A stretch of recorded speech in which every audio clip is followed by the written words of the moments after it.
Dear viewers, my name is Anatoly Gorbachev, and in today's video I will explain to you the basics you need to know to understand what an ICO is and how it works. Derived from an IPO or initial public offering, an ICO or initial coin offering is also somewhat similar to it. An ICO can be described as a means of crowdfunding centered around cryptocurrency.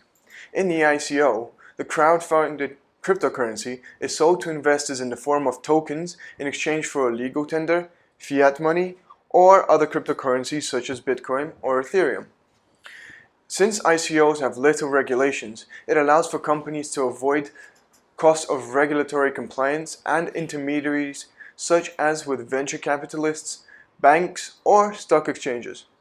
The sale of tokens also brings the owners of said tokens no ownership over the company, which is why it is quite popular with startups.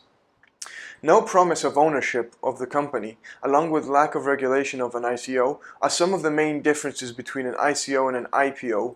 They raise the risk for investors and have severe restrictions in China and South Korea because of it.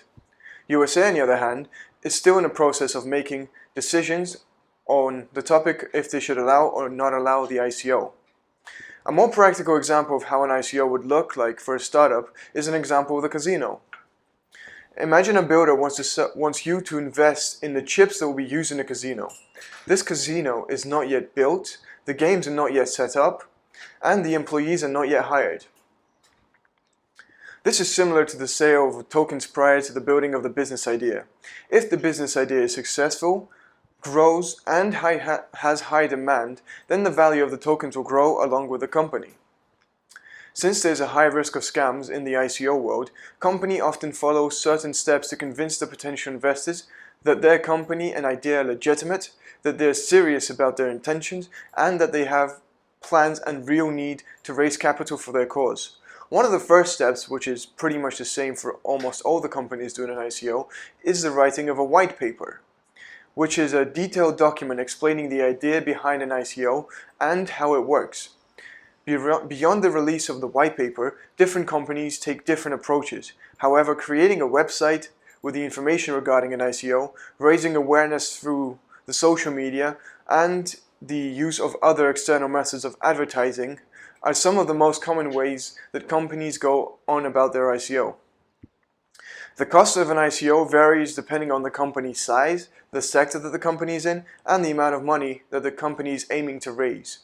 Generally speaking, ICOs are not cheap as there's a lot of sources of spending. The majority of costs, assuming that you already have a business idea, come from the setup of a platform used for the ICO, the building of an online community, and the use of appropriate media channels to reach out to an adequate amount of potential investors. Well guys, this is it for today's videos.